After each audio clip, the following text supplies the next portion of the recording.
السلام علیکم ورحمۃ اللہ وبرکاتہ۔ ایک سوال اکثر لوگوں کے ذہن میں آتا ہے کہ عربی زبان ہم کتنے وقت میں سیکھ سکتے ہیں؟ تو عربی زبان بھی ایک زبان ہے جس طرح آپ کی اپنی زبان ہے۔ آپ نے بہت سارے ایڈز دیکھے ہوں گے جس میں ہوگا کہ عربی زبان آپ بہت ہی کم ٹائم میں اتنے الفاظ سیکھ کے آپ سیکھ سکتے ہیں۔ تو عربی زبان میں آپ کو ایک چیز، آپ کو سننا بھی سیکھنا ہے، آپ کو بولنا بھی سیکھنا ہے، آپ کو اس کو پڑھنا بھی سیکھنا ہے، آپ کو اس کو سمجھنا بھی سیکھنا ہے۔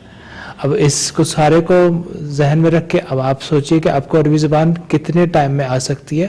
تو مختصر سا اس کا جواب یہ ہے کہ آپ جتنی محنت کریں گے اس کے مطابق آپ عربی سیکھ سکیں گے۔ ہاں، کچھ وقت میں آپ عربی بولنا سیکھ سکیں گے، کچھ چھوٹی موٹی بات اپنی کر سکیں گے۔ مزید آگے جائیں گے تو آپ کو مزید عربی سیکھتے چلے جانا ہوگا، اور آپ سیکھتے جائیں گے اور اس کے مطابق آپ عربی زبان سیکھیں گے۔